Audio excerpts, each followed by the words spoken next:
Hello and welcome to week 3 of the Zwift Racing League. I'm Matt Stevens, and alongside me in a virtual sense is none other than the legend that is Olympic champion Danny Rowe, who's also, more importantly, a new mum to little Ted.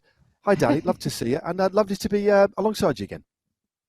Hi Matt, it's great to be here tonight. I'm super excited to be back commentating on Zwift Racing. What a league we've got. Round 3 tonight on one of my favourite courses, Richmond. I'm excited to get this racing going.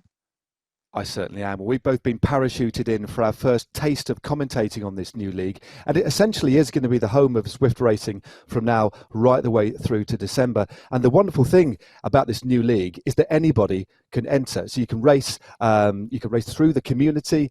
There are races every Tuesday for the Zwift community. But tonight it is all about the Premier Division, where 19 men's teams and 17 women's teams have qualified for basically 8 weeks of racing, with a little bit of a twist, because we've got a we're alternating between a team time trial and points. Today we've got points. Round 1 was a points race, and round 2 was a team time trial, which was dominated by Heino, wasn't it? Team Heino. Round 1 was dominated by Lou Bates and Illy Gardner, but it is a really interesting concept. And I think over the next few weeks, Danny, it's going to be fascinating to see how the teams adapt to both formats.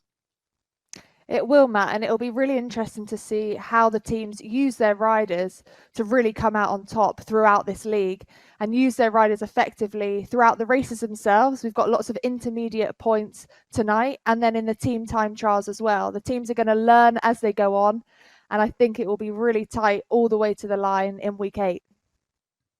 Yeah, it certainly will. Now, just a bit of a recap, if you're just joining us for the very first time. The points race basically is the team that accumulates the most points throughout the course. And there are points on offer at sprint points and at Queen of the Mountains points. First up tonight is going to be the women. And then across the line for the finish line, there's lots of points on offer too. So the team that accumulates the most points then we'll get 20 points towards the league standings. We'll take a little look at the league standings in just a few moments' time, and we'll explain the points in a bit more detail as we go along. Of course, power-ups are used as well. The brand new anvil you may see being used tonight as well. But first up, let's set things in a little bit of a context and look back at what happened last week when we saw the first ever team time trial on Zwift. For the very, very first time.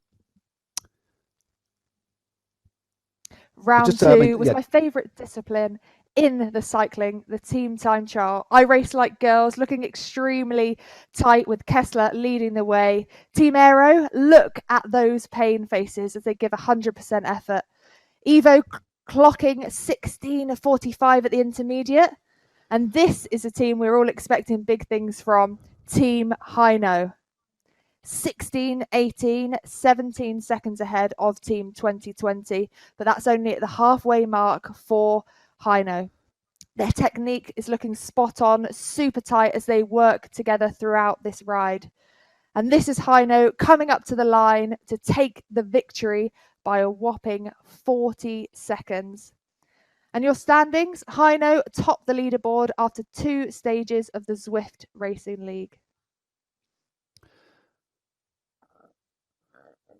Yeah, well, it is maximum points indeed, isn't it? Yeah, sorry, Danny. Yeah, the maximum points, 20 and 20. I remember it's 20 points for first, 19 for second, but 2020 showing great consistency there as well. But they've really set the marker down, Team Heino, and we're expecting them to go well on the course tonight. Of course, it is Richmond. It's a course that me and you like very much. You've had the privilege of racing up not just on Zwift, you've raced it IRL at the World Championships a few years ago, and it really is a really testing course. Let's have a little look at the course itself, because it's punchy. There's a little bit of flat at the start, then you've got the climbs. I mean, talk us through what's on offer, what's on the menu tonight. It really is a relentless course, Matt. So first up, we've got a sprint on Monument Avenue. It's 200 metres, then another sprint, Broad Street, 300 metres long. And then we hit the really tough part of the course. The second half of the course is just savage. So Libby Hill is that famous cobbled climb at 600 metres at 6.4%. But straight after we hit 23rd Street, which is only 300 metres, but it hits an average of 10%. And then even the finish line, it's not a QOM, but it's a really tough climb. So it's going to be relentless. It's going to be interesting to see where these teams use their riders to gain maximum points. And then obviously they're going to need to save someone for the big points come the finish line. Yeah, because lots of points on offer at the finish. 40 points for the win across the finish. And as we've just illustrated there, points at Monument Avenue, Broad Street, the 2 sprints, then the 2 Queen of the Mountains as well. And basically 3, 2 and 1 points on offer at all of the sprints and the Queen of the Mountains along the course. And as you said, there's a total distance, 2 laps, 254 metres of elevation, as you can see, giving a total distance of 32.8 Ks, which equates to just over 20 or just under 20 and a half miles. And Danny, looking at this course, we've seen it race numerous times now. We've seen points races, seen scratch races on this course, and it has the capacity, doesn't it, to really, really split up. And as you said before, measuring your effort and kind of picking out the riders to ride certain parts, because there's a real condensed element of this course where it makes it very, very hard to have any opportunity to recover. Absolutely, Matt. Like you said, the first part of the course, although it is the flatter part of the course with the 2 sprints, it's a perfect launch pad for the teams to use to attack into the second half, which we know is a savage part of the race with those 2 QOMs and the finish line hill. So the teams are going to have to be really attentive tonight to make sure that they look out for any counter attacks after the sprints coming into the QOMs, because like you say, I think it is a course where we could see it really, really break up, and there is that opportunity for the breakaway, for that solo rider, the one that really looks for the opportunity to go for it tonight. And I think it's going to be really, really exciting. Good. So let's have a little look at the teams. Of course, we said 17 teams on offer, or riding tonight, should I say. Pick out a couple of highlights. Who do you think is going to really ride well on today's course? Well, we've got Vicky Whitelaw, so she is riding for Team Hino. They are on top at the moment. I actually rode with Vicky in 2009 as a professional on the road. Super, super strong rider and experienced Zwifter. We know that counts for a lot in these races. There's also Kristen Kolczynski, who rides for Team 2020, and she's really come out of nowhere. She's been riding on Zwift for 3 years now, but she's never raced on the road. She's going to be riding for the USA team in the World Championships, Esports World Championships, one to look out for. And then we can't forget Illy Gardner. She is on top form. She took every QOM in round 1.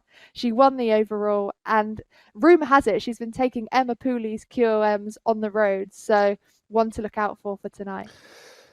Yeah, that is doesn't well. If you've been taking Emma Pooley's QOMs, that is something pretty special, because she sets the bar very, very high. But without further ado, the racing is already underway. I think we should join the live action and see what is happening out on the road on this. The Richmond course, remember, this is the Zwift Racing League. This is round 3. Lots and lots at stake. And the dominating team, of course, so far with 2 wins from 2 rounds are Hino Racing. Can the other teams kind of eat into that lead as we see the bunch rotating round? Again, another new feature of Zwift Racing that we've seen earlier in the year with the virtual Tour de France is we've got numbers on the back of the riders as well, which makes it a little bit easier for us as well, Danny, to identify everybody. But again, 4 minutes into the racing, and it won't be long before we actually hit the first intermediate sprint, which comes very, very early on, as it's Retrova leaving at the moment, but everybody together. And this first part of the course is pretty flat, isn't it? The first 2 sprints come in rapid succession, but hardly any elevation at all. But then the second part of the course, that's when things get really, really lumpy. Yeah, that's right, Matt. And you can see Illy Gardner, who I just picked out as a favourite for tonight, is leading. Jasmine During now, she is actually a team pursuiter on the track. And I spoke to Nicola Kramer, the DS for Team 2020, Jasmine's riding for tonight, and she actually said that Jasmine's using the Zwift Racing as real training and real preparation for racing on the track. She's going to be riding in Tokyo at the Olympic Games next year. Let's cross our fingers. And then Kristen Kolczynski, that's a hard one to pronounce, the American rider, and again, she is a real story, Matt. So she's been racing on Zwift for 3 years. She's never raced on the road, but she is a level 50 Zwifter. And a key fact, she rode 100 miles a day on Zwift for a week, and I think she got through a whole box set of Game of Thrones. So again, one to look out for tonight, and a real key part of Team 2020. That is a fantastic story, and of course we've got the World Championships coming up in December, and that really is a wonderful story, and also quite incredible mileage this year too. And just a reminder, she was actually 5th in the opening race as well of this series. It won't be long before we're coming into the first sprint. A lovely little shot there is the aforementioned Kolczynski just in the second. A couple of aero power-ups being dropped, as you'd expect, coming towards the sprint. This is where they open it up. This first sprint is at 200 metres. The second is 300 metres. It's Pleyel on the front at the moment. Pleyel leading through, but an aero power-up on the left-hand side is being used. Sorry, a draft power-up and taking the win. Was it Gutschka just on the right-hand side? Looked like she took the win. We'll get confirmation of that in just a few moments' time.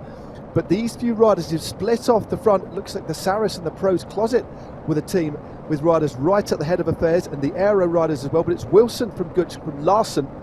And, the first sprint done and dusted, and that really is going to set the tone here. But important, Danny, now that these riders recover, and this is where the communication is the key between the teams that really want to set the leaderboard alight, isn't it? The riders now have to have the opportunity to rest before we get to the next sprint. Yeah, and it's really important for the riders to not let gaps come about after these sprints. They need to be attentive, they need to ride at the front. And after only 6 minutes of racing, the warm-up would have been so crucial in today's round of the Zwift Racing League. So these riders would have had to warm up probably for 30 minutes plus to make sure they were ready for that first sprint. And not only if they were going for the sprint, to be there to make sure that they don't get dropped and their gaps don't develop. Look, it's strung out already. There's a real sort of line approach, and they need to be in that real swarm of riders at the front, and that's where they get the most draft throughout this race. Yeah, definitely. And if any of you are just watching Zwift Racing for the very, very first time, welcome on board. I hope you're enjoying it. But as Danny just said, there is a real benefit to sitting in the wheels and drafting, and it takes a while to kind of get used to. But many of these riders here, or the vast majority of these riders, of course, this is the Premier Division. These are the best women Zwifters out there, basically. And it's great to see so many teams as well in the early stages of this race. And a couple of new teams as well that I'm not familiar with. Again, I've just been parachuted in from the Jura. I race like a girl. Now that's a really new kind of setup that we're seeing. And we're seeing the evolution as we just look at the situation. Ramsey from King, Paulus, Neil, all the big hitters are never too far away. But it is great, I think, Danny, isn't it, in the early stage of this race, just to talk about the new teams coming to the fore, new colours, new names, new riders coming up from the community and racing at this sort of level. Yeah, Matt, it's fantastic. This really is a discipline on its own. It stands on its own 2 feet, Zwift Racing, and with leagues like this, it's a real motivation and a real target for these riders to really focus on. And like you say, these teams now are coming together, and it's not just kind of the night before the race getting together. They're racing specifically for these leagues and in the lead up to a World Championships. And a World Championships is the opportunity to get rainbow bands, and that is so prestigious. So this racing is becoming more professional, almost day on day, week on week, especially with these leagues available to the riders. And what an opportunity for the community to also qualify for a league like this. It'll be great to see those riders race tomorrow night on the same course to try and make it into this Premier Division. Yeah, of course, head over to Zwift Community Live for the racing that will be held every Tuesday. Nathan Guerra will take you through those races. And also Nathan will be joined by Dave Towell. They'll be commentating every other week. I'll be here for the points race. Dave and Nathan will be talking you through the team time trial. And I have looked at a few of the team, the only team time trial round so far. And that is a very, very new discipline, isn't it? It's something completely new to Zwift. Teams have been doing it for a little while as practice, but it really is something quite special and very, very new. And teams are going to have, I think it's going to take teams a little bit of a while to get that dial, but already there are a couple of teams that are way ahead of the rest. Yes, there are, Matt, and we saw that in Team Heino winning by a long way in the races. Also, we heard from Nicola Kramer in World of Zwift. We've got another sprint coming up here though, Matt. Let's not miss this. No, that's not minutes. We're chopsing away in the sprint. It's Real is on the front now. This is a slightly longer one, 300 metres at Broad Street. 3-2-1 points on offer as Van der Plas looks like she's winding things up just on the right hand side. Loads of power ups being dropped. Some featherweight power ups, not exactly what you need here. Murada's just moving it to the front here. Looks like she's going to take the win. Maximum points again. 2020 up there as well, represented. Helen McKay there too. And we'll get confirmation of those points very, very quickly for you. Vicky Whitelaw never far from the head of affairs, but this is the point in the race. We'll wait to get the confirmation of who took the points there, but it was Van der Plas with 3, Resnikov with 2, and Lethbridge there with 1 point. And next up on the menu for points on offer, Queen of the Mountains, it's Libby Hill and 23rd Street. Classic textbook stuff. Sometimes just after one of these sprints is an opportunity maybe for somebody to go clear, but nobody's done it just yet, but we do see that happening from time to time. We do, and that's the perfect opportunity to attack. That's what we were always told in bike racing. Attack when it's the hardest possible point of the race. So after a sprint, riders are tired, they've just sprinted, they've got sore legs, and then someone attacks, and you don't want to follow, So when your legs are hurting, chances are everyone else's are hurting, and that's when you can get a gap and make an attack work. But that was a really impressive sprint there. And it looks like No Pins race team are picking up the 5 points, Team Aero with the 3, and 2020 with 2 points. Well, that is a good start for Team No Pins E-Racing. Again, it's an E-Racing team only, worth going through their lineup for this race. Lou Bates, again, a real regular on Zwift. As we look at the stats of Meike van der Plas from the Netherlands, again, hovering around 250, 240 watts. Nice cadence there, 83 RPM. And there's the speed on the lower right, 66 kilometres an hour, and the beats per minute, well, 190. We know she clearly has got a quiet heart rate, because for me, I'd be lying on the floor. Yeah, really interesting, these stats. And I must admit, I mean, we've just dropped into this new Zwift Racing League. I really do like the new layout, the new user interface to give us the information that we want from these riders, really, really nice and clear. And that insight we get, especially with the picture-in-picture as well. We've got cameras up for every single rider. It's great to see the kind of physiological effort that they're putting out, because you can't really tell that so much with the avatars, but it's great to see the riders really, really working hard. It's fantastic, Matt, and it was really interesting there to see Van der Plas's heart rate at 190. That is so high, and something that probably isn't sustainable for the duration of this race. But she did just win the sprint. She did go into the red. So now for Van der Plas, she's going to have to get back in the bunch, get behind some riders, take the draft, really recover, use this short section of road before we hit the first QOM to get that heart rate down. So she can make it throughout this race, because that was a super high heart rate already after only around 10 minutes of racing. But that's what I love about Zwift Racing. It is short and it's super intense.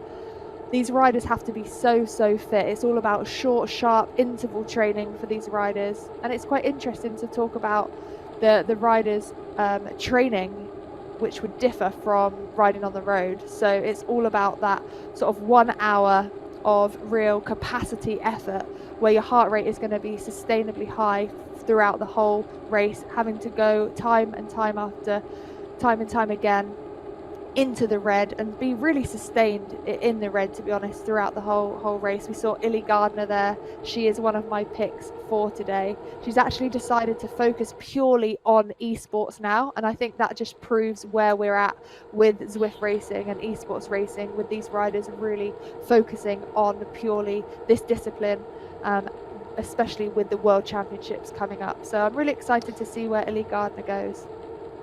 Yeah, Illy Gardner, a very, very class rider. Good to see her, the stats there. Again, as you say, I mean, it's interesting when we speak to these riders. We're just coming up towards what essentially is a dog leg on the circuit, like a 180-degree turn. They'll come back on themselves, and then the road kind of rises slightly, almost imperceptibly. Again, still 21 k's to go. Remember, a lap and a half to go, and then we will take up Libby Hill. But Libby Hill is a tough climb. It's cobbled, but the running, it's not a lot of momentum into that climb. As we look at the stats of Lou Bates, again, 275 watts, 92 RPM, a high heart rate, but definitely a sustainable one there. But one of the top tips, we often ask riders on Zwift for a top tip in relation to anybody coming into Zwift Racing and wanting to know the sort of training they do. Yeah, there's like an hour of power, but also the thing that helps the riders the most is getting the best 1 minute power that they can, is riding, and that's the biggest tip. I think across the board, women and men are saying, yeah, the biggest learning curve for me was basically getting your best 1 minute power, and then that's what you need to do, because it's exceptionally difficult. You've got these anaerobic sprints, then the pace continues over the top. It really is brutal, isn't it, as we get onto the lower slopes here of Libby Hill. It is, and I think what you see, Matt, is if you can sustain that 1 minute max power, if you're going to have a high 1 minute max, it means that you can hold on to almost anything when it gets really tough, and that's what you have to do within the Zwift Racing. You can see Chrissy Tracy here, she's hitting 172 beats per minute, so that is high, but something that can be sustained for around an hour of racing, as we're coming up to this first QOM now with 20.5k to go. But like you said, with the 1 minute max power, Matt, you're going to have to be hitting 400-500 watts for that minute to be in the mix of Zwift Racing, for a female, that is. I know that's where I was at when I was racing myself. Well, there we go. Gives you a real indication. Most people watching this is obviously riding on Zwift. They know what that's like, but when you see those sorts of stats, it really does start to put things into perspective of how fit these athletes are. And there is Kulczynski already animating this race at the moment, riding at and near the front, clearly trying to string things out, the rider from 2020, pre-selected for the first ever World Championships, Esports World Championships held on this platform. I cannot wait until December, till the World Championships. Those coveted digital rainbow bands. It's going to be something very, very special indeed. And these races are going to form a crucial part of the preparation for these riders. And a few featherweight power-ups are being used here already. Remember, featherweight power-up makes you 9.5 kilos lighter for 15 seconds. And already in the early stages of this race, Danny, we're seeing some big splits and some big power being dropped over the top of the climb. And look at the fissures, look at the cracks that are starting to appear here in the field. This peloton really is being diminished already with 20 kilometers to go. It's Cecilia Hansen from Team Hino, Reznikov from 2020, and Lou Bates topping off that points for the first QOM. And it'll be interesting to see how these riders get together now, because if they push on and work together, then they can form a gap. And this is what I love about the course. It goes downhill and then we're straight into 23rd Street, which I mentioned earlier when we were looking at the course, averages 10% gradient. And that is all about power to weight.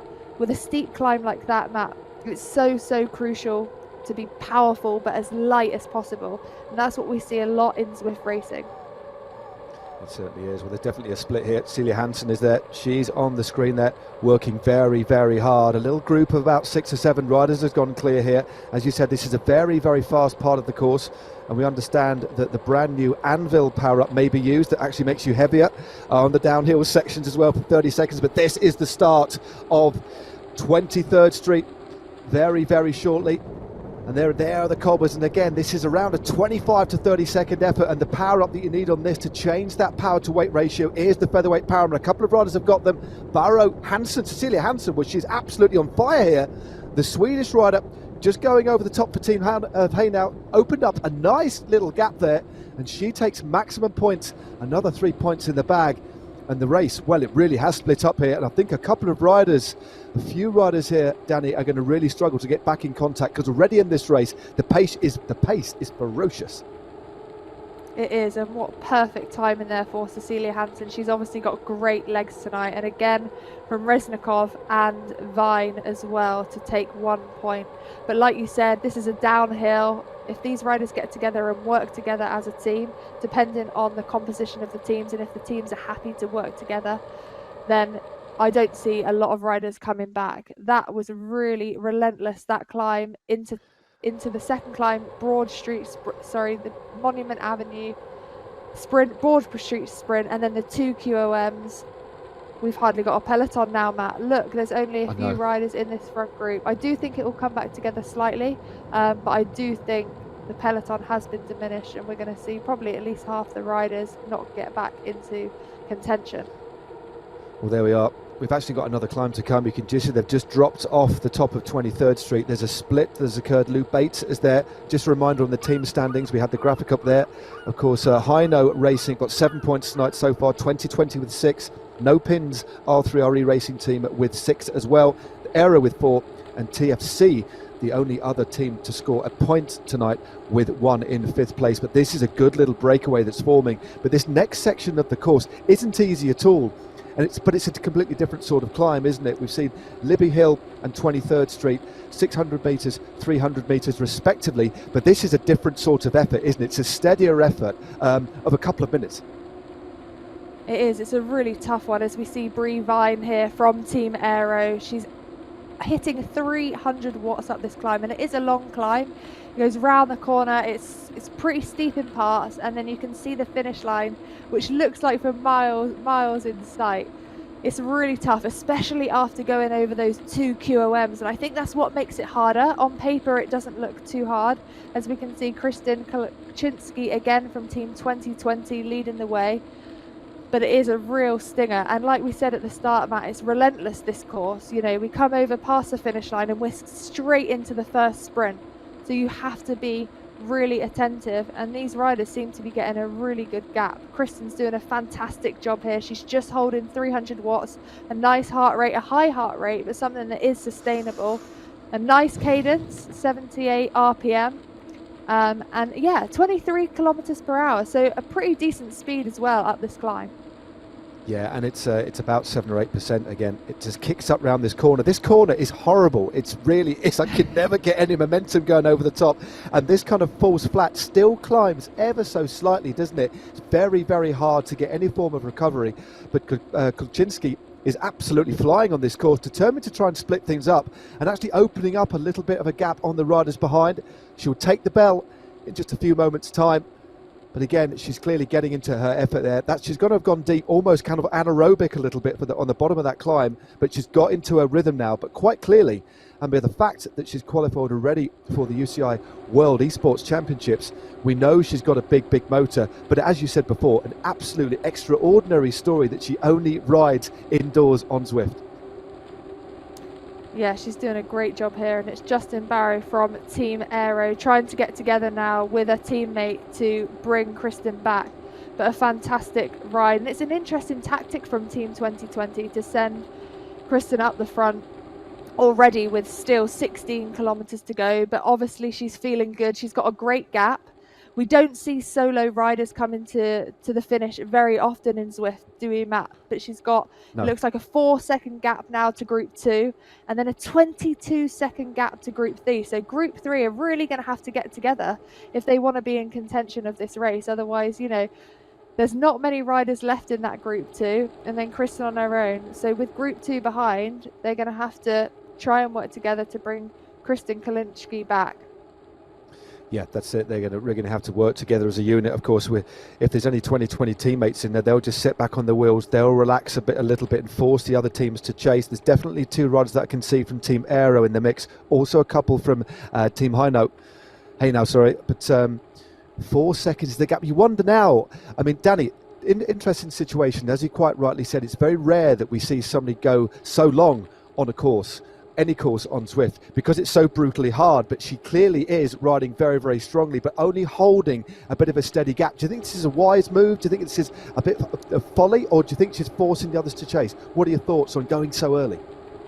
Well, it's really interesting as we see Shayna Powlers now again from Team 2020. She can just sit in this second group, and this may be the tactic from the team. So they've sent Kristen up the roads to pick up those sprint intermediate points and maybe hold on for the QOMs, and then maybe Shayna Powlers, who we know is a fantastic rider, a very experienced Zwift rider as well, to save herself for the finish. We've also got Renchikov, the Israeli rider from Team 2020 as well, in that second group. So they've got options, and I think options is what you want, Matt. They're in a really strong position here, Team 2020, and as we saw in the World of Zwift highlights last week with OJ Borg, as we listened to Nicola Kramer, the DS for the team, she said they're learning week on week, and they really do think that they can top Hainaut. We know Hainaut are really leading the way in terms of the standings with the Women's Racing League, but I know Team 2020 are really motivated to catch them. Yep. This is a very, very interesting situation as we look at Alice Lethbridge from the United Kingdom. Again, just sitting back a little bit at the moment and still out in front with a 9-second gap now. So she's actually pulling clear. Kulczynski is doing an absolutely storming ride at the moment, but great to have Antonia Reznikov, as you said, from 2020. Her teammates and Shayna Powlers, both exceptionally capable riders indeed. Shayna Powlers, a great, great climber. A couple of other riders in this move. This little split behind Brie Vine and Justin Barrow from Aero. Lenny Ramsey and Meredith Kessler are there from I Race Like a Girl. And we've got Vicky Whitelaw and Vicky Nealon from Hainaut in the mix as well. But she's constantly moving clear, and the gap that she's got at the moment, she's going to soon go through the first of the sprint. Still got around a kilometre until that, but look at the watts that she's putting out at the moment. This is a big, big effort. But the question is, can she sustain that for the next 13.9 kilometres? A long way to go with some really, really challenging terrain towards the back end. You just wonder what is going to happen from behind, whether there'll be a concerted chase, Danny, or whether we see attacks over the top. It could be, and we've seen it before, and we see it in real life too, as well as Zwift Racing. Riders who sit back get the opportunity to recover and then go across the gap. I mean, that may happen as well. Yeah, that's a good point, Matt, and I think if that was going to happen, then that would happen in the second half of the race, and they can use the QOMs as a springboard to try and get across to Kristen.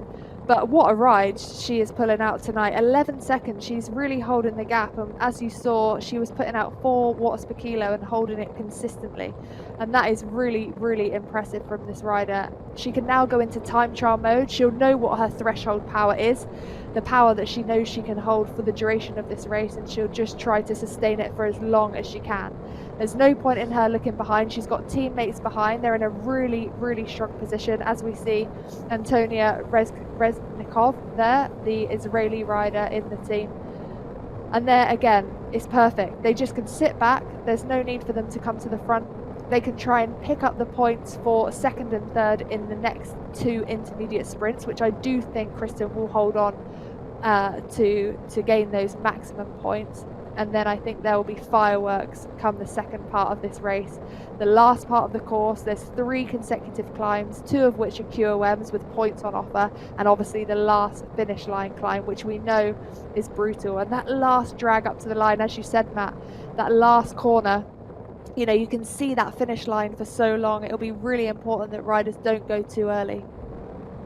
Well, this is a fascinating race at the moment. You actually get the sense that the riders behind are backing off. They're working as a unit, but they're not pressing on too hard, almost as if they're preparing themselves for the back end of this course. This is the only real, true, long, flat section. There is there's a bit of a flat section just heading towards the opening climb, but Kulczynski here is riding like an absolute trend, and just 5.5 watts a kilo. That is going to really, really hurt. But 18 seconds from Bates, Williams, Vine, Reznikov. I mean, there's 3 riders there. I mean, what would you do? Do you think they're actually waiting? Do you think they've underestimated how strong Kulczynski is? She just goes through the banner there. She's riding really, really hard, but there's 3 riders there: Brie Vine, Justin Barrow and Brie Wilson from Team Aero, but they're just rolling through at just under 200 watts, clearly holding things back. Are they making a mistake here? I think potentially they are, actually, Matt. We saw Kristen Kulczynski, she was 5th in the first round, so maybe they have underestimated the rider come round 3, and she's got obviously fantastic legs. To be holding 5 watts per kilo, which she's still doing, you can see that graphic on the screen, is absolutely phenomenal, as she does take those Monument Avenue sprints. Then we have Cecilia Hansen and Brie Vine to pick up the last point available on offer. But going back to Kulczynski here, she's again 5 watts per kilo, and the riders behind aren't holding anywhere near. So they really need to get together now. I think if that gap goes up too much, then they're not going to be able to close it. The climbs are tough, but they're not long enough to be able to close those gaps. So it'll be interesting to see how it pans out. And for Kristen, she needs to just get her head down and hope that she hasn't gone too hard too soon, because it is still 11.4 kilometers to go. That is a long way.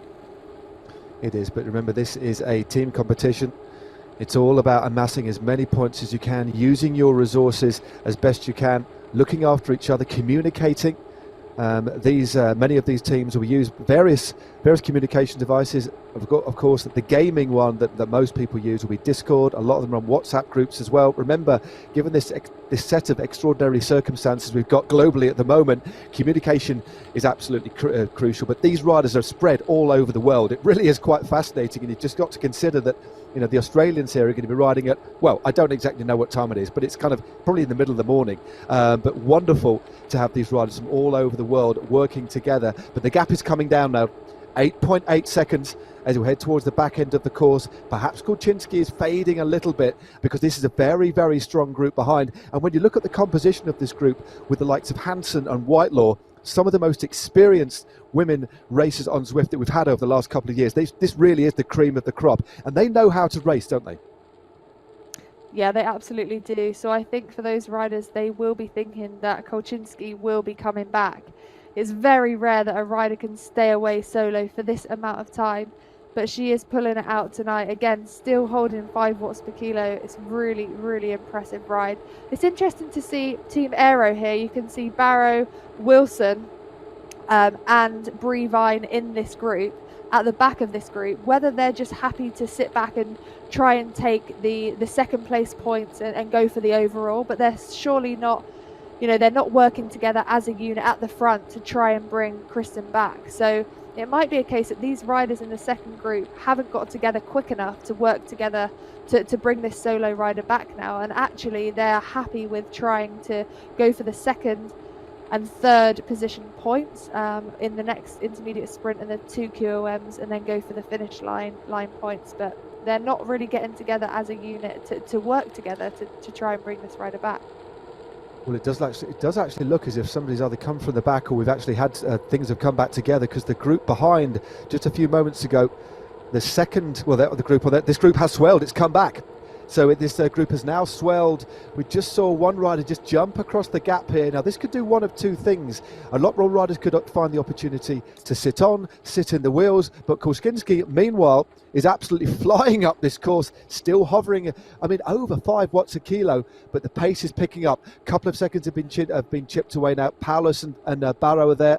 Mason, some other names as well. Ramsey, Gardner. So this group has swelled now, but look at the mass ranks of the women in red there. Nealon, Hanson, Whitelaw, Lethbridge and Williams at Team Hino, the strongest team, the team that have got maximum points so far after the second team time trial and the first points race. And it does look like here, Danny, that the time at the front from Kolczynski is going to be none, but I can't see, given the quality of the riders behind, her staying out much longer.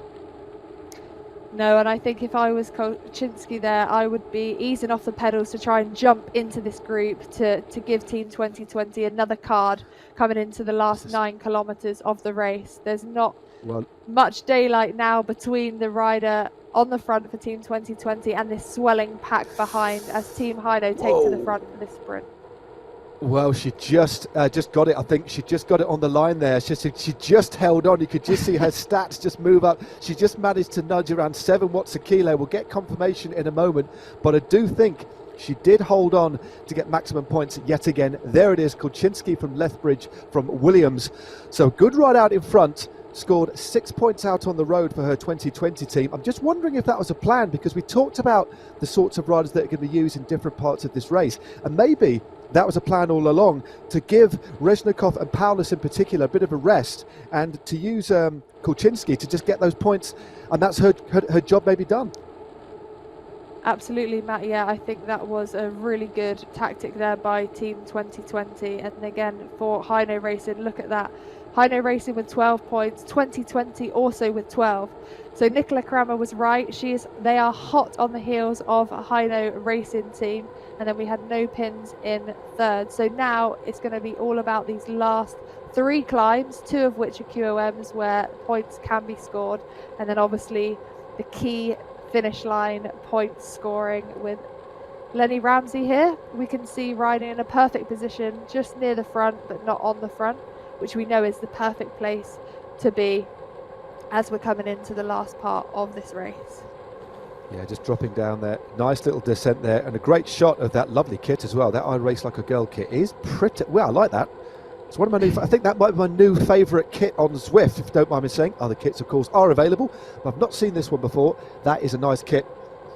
As we look at the other riders in this group, Gardner's there, Banerjee is there as well. So I have a feeling that the riders on this particular section now, there's a little bit of a kink, isn't there? Just as they go, they go underneath the bridge, running parallel to the home straight, as it were, of this circuit. They're just dropping down again. There are the bridges that I'm talking about. They're on parallel with those. There's a slight rise in the rows, but I think now riders steeling themselves for what's to come, because we've got the final ascent of Libby's Hill, the final ascent of 23rd Street. We saw the damage that they caused last time up, and then that horrible drag to the line, to the finish. We've got 40 points on offer, and we have a real select group of looks like about 20 riders here, with most of the big teams represented in number as well. As we look at the Canadian, Monley Keller, again sitting in the middle of that group at the moment. There she is in the white jersey, that Canadian maple leaf flag, spinning, but not, again, just resting, and I think this could be the theme until this climb. Yeah, for sure. This is a part to really recover, take a drink, take a last gel, and really get ready for what is going to be a brutal last few kilometres. And like we were discussing before, Matt, that 1 minute max power is vital for a course like Richmond, with Libby Hill to start with, that cobbled climb, 600 metres, around a minute in effort, maybe a little bit longer. And then you need to have that real threshold, that the availability of being able to go into the red to hold it into that really short but steep climb on 23rd Street and again up to the finish line. So these riders are super fit, super intense. Your winner is going to come out of this small group now, and this is where they need to recover. Like I said, Illy Gardner now coming to the front. We are going to see Illy, I'm sure, at the back end of this race towards the front. It's just whether she goes long, waits till the final climb. Again, another 6 points on offer. Well, 3 points up Libby Hill, 3 points on 23rd Street, and then 40 at the end. And we know that Illy Gardner, well, she won the inaugural points race for the Zwift Racing League a couple of weeks ago. Then the team, of course, then won. Well, a different team, of course. It's Hino that then won the team time trial. But Illy Gardner won the individual race, was first across the line. And then in second place a couple of weeks back was Lou Bates, Cecilia Hansen, and then Vicky Nealon. And then Kristen McClinskey was at a fifth. And she is in this group as well. I think we're going to see some serious fireworks over the next 5 kilometres. That is for sure, as we look at the winner of the opening points race from an individual basis, riding for the KISS team. Again, the team that's been around a long time, real important supporter of the Zwift community. And she's looking very, very good at the moment, making sure she's in a good position now. Again, it's not just the ability to produce power, but the ability to make sure you're in the right place at the right time coming into this very, very difficult climb. Yeah, it's all about that experience, and Illy certainly has that. You can see she's got her fan going in her pain cave there, and that's what I love to see. I love about esports, being able to see the riders' pain caves and how their setup is on Zwift. But it looked like Illy had a great one there. She's actually just taken part in the last couple of days, a 24-hour Zwift marathon. It was for Red Bull, so I'm not sure how her legs are going to be up this last climb today, but I know she's super motivated, and this course definitely suits her with the 3 climbs in quick succession. So I'd love to see her do well tonight. Another rider that we're seeing here highlighted on the screen, Vicky Whitelaw, super strong and experienced. And it is all about experience. You need to be able to know how to ride in the group, how to conserve your power at key moments, how to use the power when it's most needed. So for Vicky Whitelaw, she certainly knows how to do that. And she is part of Team Hino, who are leading the way, leading the charge in this league so far. Yeah, with a 100% record. Won the opening points race, as we know. Then they won at the team time trial on the RGV course over in France. But the first move is being launched by Kessler here. Kessler looking very, very good indeed. Meredith Kessler from the I Race Like a Girl team. But moving straight to the front is Cecilia Hansen now. You can just see Kessler there, just a lot of low cadence, high torque work. They're out of the saddle, and you'll see a lot of riders using pretty big gears, really putting a lot of torque through the bike, through those cranks on this kind of climb. Different riders use different techniques, but this climb is all about raw power, isn't it, and timing it. And also the knowledge of these climbs, the nuances on this climb. There's a little flat section just here, where if you don't get it right, you can actually lose a lot of momentum, can't you? And then you have to lean on it for the next couple of switchbacks. It's a really, really difficult climb to get right, I find. It is, and you can't go too early, because it really does kick up around this last corner, Matt. So you've got to use your power wisely, and also be able to still sustain that power over the top, because it's actually that horrible false flat before it goes down, before hitting 23rd Street, that 300 meters at 10%. So like you said, it all about timing there. Well, it was Reznikov who took the climb there and split this group in the process. 2020 taking maximum points from Hansen and Celia Williams there. So Reznikov looking very, very good. There's the confirmation. Hansen in second, Williams in third.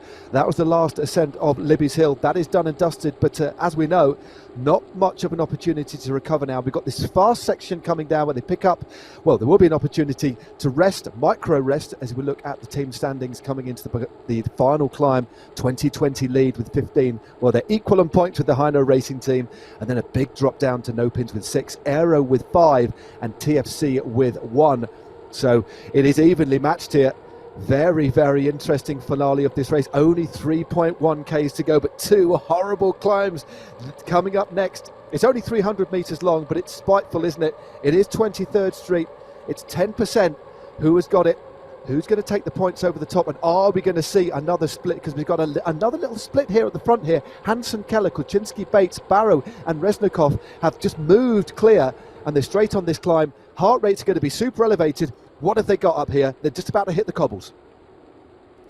This is a really tough section of this climb. You can see the finish line, the top of this QOM for the maximum points, but it's just so far away when you're riding. And it looks like Cecilia Hansen is going to take the 3 points for Team Heino. She's got fantastic legs tonight. It'll be interesting to see if she sustains that power over the top to try and go solo, but it really is neck and neck. 15 points are the equal points for Team Heino and 2020. It looks like Heino will be going into the lead now with Cecilia Hansen, and then Caroline Williams as well for Team Heino, and then Reznikov for Team 2020 taking that 1 point over the 23rd Street QOM. The last chance, 4 points. There we have it. Heino Racing Team 20 points, 2020 on 16, no pins 6, Aero 5 points, and TFC with 1 point coming into the finish with only 2 kilometers to go. It really is about those big points on the line, isn't it, Matt?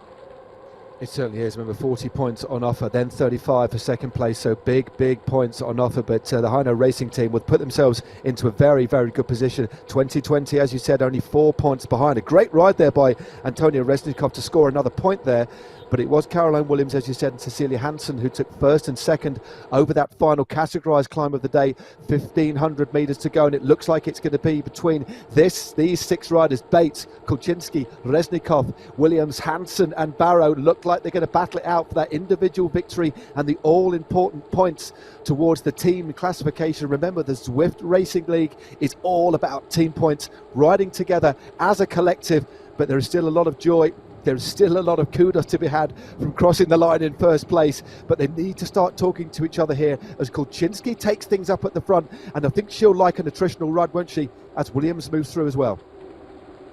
What a ride from Kuczynski. She was out there on her own for most of the race, coming into the second half of the race as we go under the 1 kilometer to go banner. But what a 1 kilometer it is, uphill all the way. And you can see that finish line for what feels like miles. When I ride this course on Zwift, they've turned right, they've got 1 left-hander to go, and then it's all the way to the finish. So Caroline Williams is taking it up for Team Heino. She's wanting to stretch it out. Is this the tactic from the team? Is she going for the win, or actually is she going to force the other teams to chase and give her teammate Cecilia Hansen, who we know is going well, a chance to follow and take the victory on this course? Well, it is Williams now looking very strong indeed up this climb. Caroline Williams has opened up a little bit of a gap, and she's holding an incredible, look at the watts per kilo compared to everybody else. She's used her featherweight power up as well. That has now gone. It's Reznikov in second position now, who's really animated this race.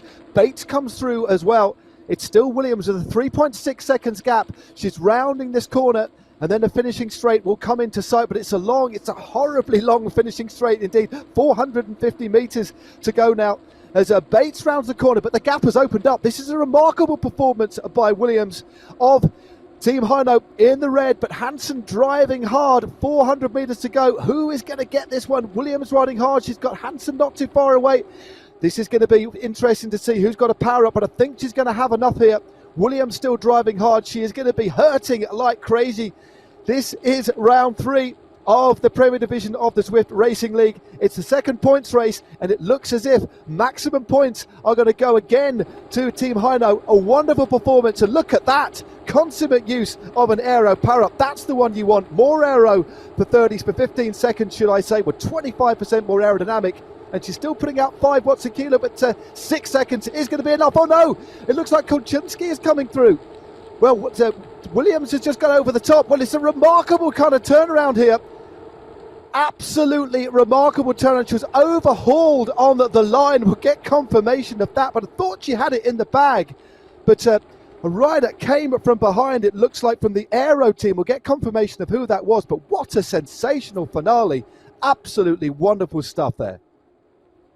What a gutsy performance there by Caroline Williams. I thought she had it as well, Matt, but it's such a long last few hundred metres to the finish line. It really does keep dragging up, and you have to have the legs. It looked like that swarm of riders behind just had that extra speed as a unit to be able to pip Caroline Williams from Team Heino on the line. But like you say, we're going to get confirmation of that result very, very soon. But wow, what a race. It really was relentless from start to finish, with those sprints coming soon after the start line and the QOMs in the second half of the race. Brutal. Well, we've got that's the result we've been given. Caroline Williams did appear to take the win there at the time of 45 minutes and 12 seconds. And at 5 seconds further back was Lou Bates, and rounding out the podium after a very, very aggressive bit of riding representing the 2020 team, Kristen Kulczynski of the United States. And unsurprisingly, another rider up in the mix, scoring a lot of points for the Hainaut team was Cecilia Hansen. We've got Barrow, Reznikov, Banjari, Gardner, Ramsey, and Alice Letheridge rounding out the top 10, 14 seconds behind, and some real damage was caused on this course. Really, really aggressive racing, and no surprise. Again, one of my favourite courses and one of the toughest to get right tactically and physically, because there's just no time to recover. Absolutely, and Caroline Williams, absolutely great ride from the British rider from Team Heino, and again, extra points for the team to extend their lead even further. Yeah, we'll get the situation with the team standings very, very shortly. Well, this was the run into the line. She led from about, well, 700 metres. She went pretty much from the bottom of the climb, just where the road really started to kick up. She opened up a gap. She used a featherweight power up as well, and she looked very, very good. This was a superb performance by Williams, wasn't it? It was a real gutsy ride to go from the bottom of the climb. It really was a do or die move, and she made it happen. Look, she crossed the line there way ahead of the other riders. I think it was about 5 seconds in the end, as we saw the other riders sprint for those minor placings. Yeah, we're sorry about our confusion there. She clearly did take the win there. It was a little bit... It was a big gap to kind of cross, but Williams takes maximum points there, and will get confirmation of the rankings there. But it is such an interesting course to ride. We'll get the rankings for you in a moment when we've done the mathematics. But we saw some really aggressive racing there, and a lot of riders. I mean, it's a class field we've got here, but a lot of riders in difficulty quite early on, because this is one of those courses that it's not easy to sit on at all. The replay will be. Let's have a look at the replay once more.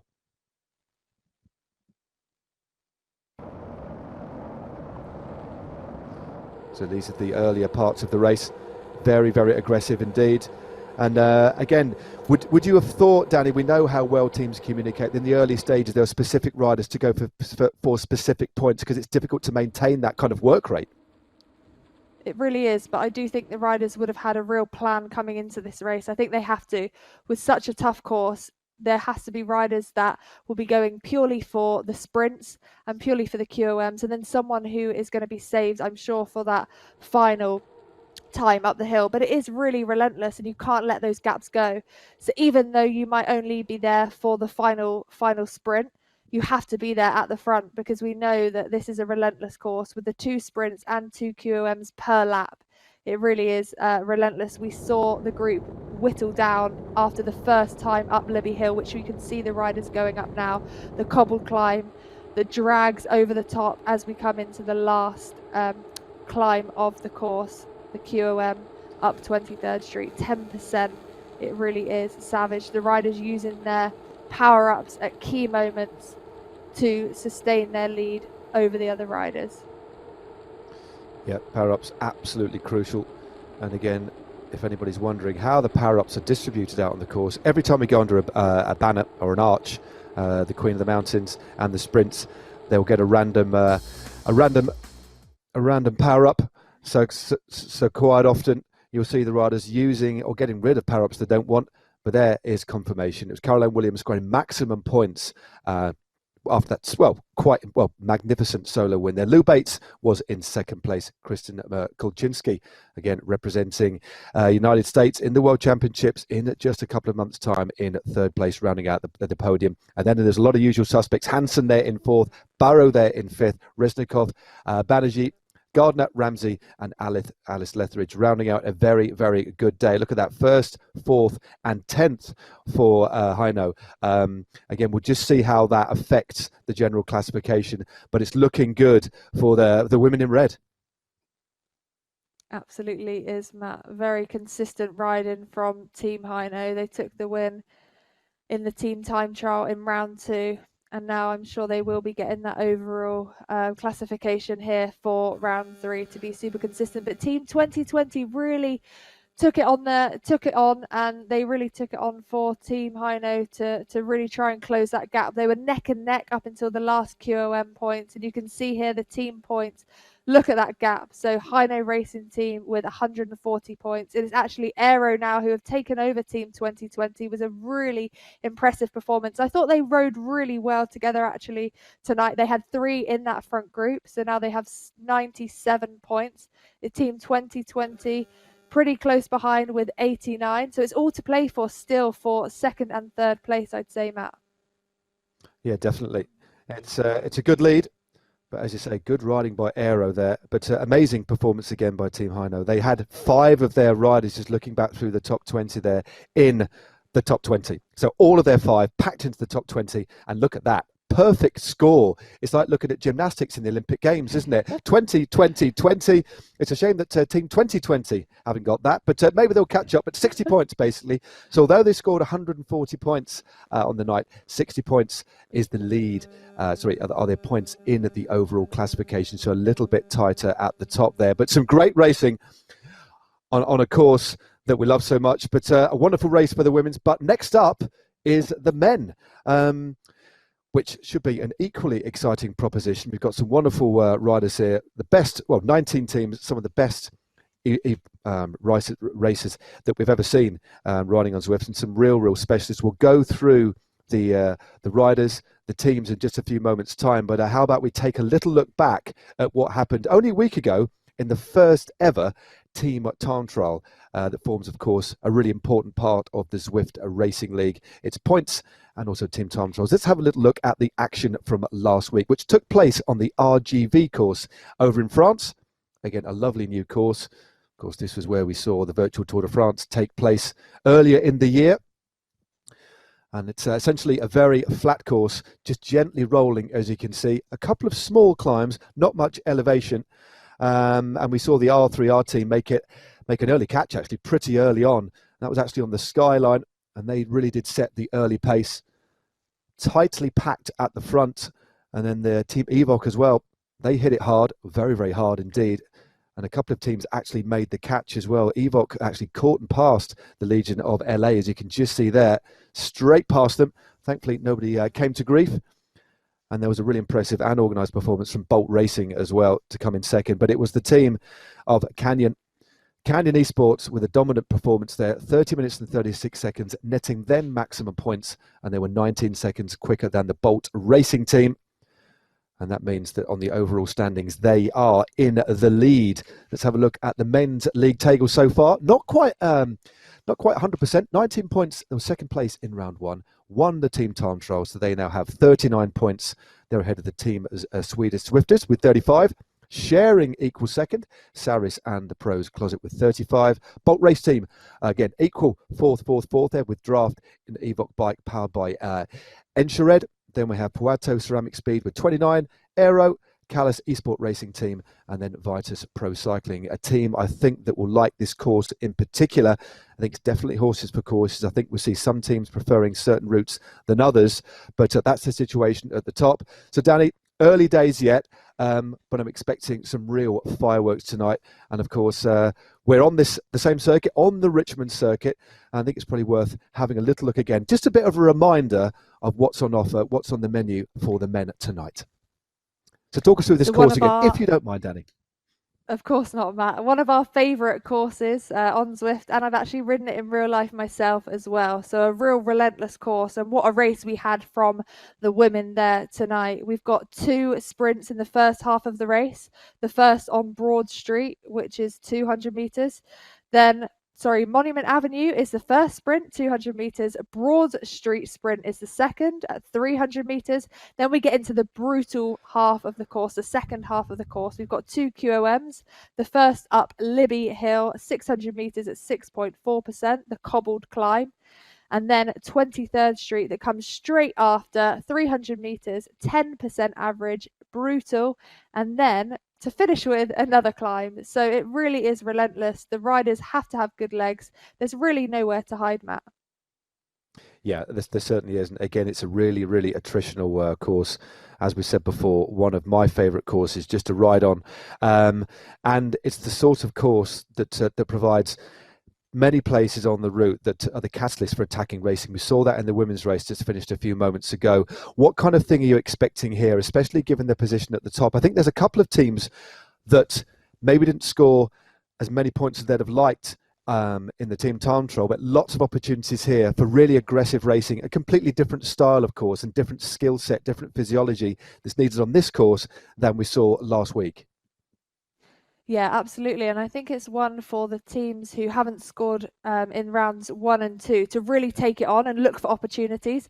We saw that in the women's race with Kristen from Team 2020 taking it on, and she held that gap for a long time. So I think the men's should have actually watched the women's race to look at how it panned out and see how they can use the opportunity for themselves to pick up the maximum points on offer. Use their team members to pick up those sprint points if that's what their talents hold, or the QOMs, and then who's going to really go for it in the finish. And we saw Caroline Williams take it on from the bottom of that climb coming into the finish line. So I think it'll be interesting to see how the men tackle this course tonight. But again, it's relentless. They need to learn from the women in terms of being up there from the start, having a good warm-up. We saw the sprint come in the first 5 minutes of the women's race. So it really is brutal from start to finish. Yeah, to coin a running phrase, you really have to hit the ground running, and we can't emphasize enough how important it is that you really do get a really, really good warm up. Many of the riders might actually have been on this course today as well and had a little practice up the climbs, but there it is. We've got 2 laps, 32.8 kilometers in total, which equates to 20.4 miles. 254 meters of elevation, which pretty much comes in one part of the course, and at lots and lots of points on offer. 2 sprints, Monument Avenue, which is 200 meters, and Broad Street, 300 meters, just a bit longer. And then, well, the very, very punchy and challenging climbs of Libby Hill, which is 600 meters at 6.4. 23rd Street as well, which we all love. That cobble climb of only 300 meters. Very, very intense indeed. But without further ado, let's have a little look at the teams, and maybe for me, just pick out a few of the riders for me as we look at the live race action it's actually gone through. Maybe we're waffling on too much, Danny, and they've already started. We're on the first sprint, so we can go through the teams as we go. But the men are racing, big field here, 19 teams, and some wonderful new squads as well. It's great to see that the standout team for me that's new to racing at this level are the Legion of LA with Tyler Williams, Corey Williams, Hunter Grove, and Angel Munoz. Great to see those guys here in the mix as well. It really is, and a rider you just mentioned there with Corey Williams is one to watch for sure. He's actually the younger brother of Justin Williams, who we all know is a fantastic crit rider in the USA. They really ride as a duo, and they've taken a lot of victories in America riding together as brothers. So I think it'll be interesting to see how Corey gets on tonight. I think he is more of a sprint rider, so I'm not sure this course will suit him perfectly, but great to see that team really coming together as we enter the 3rd round of this Zwift Racing League. Well, just before we hit the first sprint, you could just see Ben Healy on the front there for Trinity Racing, the Irish rider, an exceptional talent. It wouldn't be surprised if over the next couple of years he actually moves up to either a Pro Conti team on the road or even a World Tour team. He really is an exceptional talent and races very, very well on Zwift. Loves it. He's got 2 very experienced riders with him in the form of Jacques Sauvignages. He really is a regular on Zwift, and Sam Culverwell. Other teams to look out for are the Canyon Esports team, of course. Don't really need any introduction at all. Regulars and kind of trailblazers, really. We've got the team Swedish Zwifters as well. Look out for them in that rather fetching white blue kit as we hit the first sprint. Yeah, they stole my thunder there, Danny. We're in the first sprint. Look at all the power-ups that have been dropped already. The aero power-ups to the fore, and it's Lisson on at the front now. This is a magnificent gallop to start things off. Lisson takes the win from Gleeson and Young. A good start, and I'm the one that's out of breath. I don't know how they feel. That was incredible. Look at all those power-ups that we used there. They really had to time those to perfection, and it was pretty close there, with Lisson taking the 3 points, Hodges a 2, and Gleeson for the 1 point on the Monument Avenue sprint. And you can see now gaps already starting to develop, and it's really crucial that these gaps are closed quickly, that the riders aren't having to use power that isn't necessary too early on in the race. We know it's going to be a relentless race, and it's a race where we don't want to have to use energy where it's not needed. So you're going to have to try and follow as close together as possible. You can see the peloton swelling back together now, and this is again a chance for the riders to recover. It's really not a course where there's many opportunities to recover, so it's really important that at a part of the race like this now, the riders catch their breath, take a drink, take a gel, really restock again, ready for the next sprint that comes thick and fast on Broad Street. They certainly do. Well, Broad Street comes up in only about 1.5 kilometres, 2K's time. Completely flat is this part of the course. It's definitely a course of two halves. Richmond, Virginia. Of course, this was the scene for the Road World Championships back in 2015. And the person alongside me, Danny Rowe, you rode that day when Lizzie Armistead, as she was then, took the victory, won the Rainbow Bands, and Peter Sagan won the men's race. As we look at the men heading towards this sprint, just very, very briefly, because there's a lot of action, just tell us what it was like to race in real life compared to what it's like here, because I know it's exceptionally similar, isn't it? It is. It's a fantastic course, and it is relentless. It's very similar. I've said it time and time again. These are races on Zwift. I rode in Yorkshire as well. We know that's another course and one of my favourites here on Zwift, and Innsbruck as well. And actually, it was Innsbruck where I came into the team, Team GB. We came to the course, and we didn't actually have a chance to recce the course in real life, but I'd already ridden it on Zwift, and I really thought that I had a real sort of step up, a real opportunity ahead of the other riders, because I'd ridden on Zwift and we were doing a recon with the riders on the road, and I was telling them exactly what was coming. So left corner here, it goes slightly up. I knew exactly what was around the corner, and they couldn't believe it, and it really was my first opportunity to see how similar it was from Zwift, and it really was exactly the same. So it's really great that the community can have a chance to ride these fantastic World Championship courses on Zwift and have a real feel of what it's like in real life. It certainly is. Well, we've got a mover off the front. Hill now has gone clear. Sam Hill there from the Aero team, looking very, very good at the moment. Again, just look at how much effort it is needed to stay out in front on one of these races. He's riding at around 500 watts. He's not going to be able to sustain this for too long, but clearly he has gone early to get this next hotspot sprint for his squad, scoring those points. And this is a kind of pattern that we will see emerging because of the attritional nature of this course, because of the demands of actually just going for even one sprint. We will see teams using one rider to mop up points. They have an opportunity to recover, try and get back in the bunch if they can, then another teammate will chip off. This is a good move by Hill, but it's looking like there's a few power-ups coming up behind. It looks like he might get mobbed. Maybe the timing isn't quite right. Ben Healy, Bird, Moore is there as well. You can just see this raft of power-ups that are being dropped here as we come in towards, won't be long before we get the next sprint. We've started it. It's 300 metres long, this one, a little bit longer, and it's Moore from Gleeson and Vang, the Norwegian rider.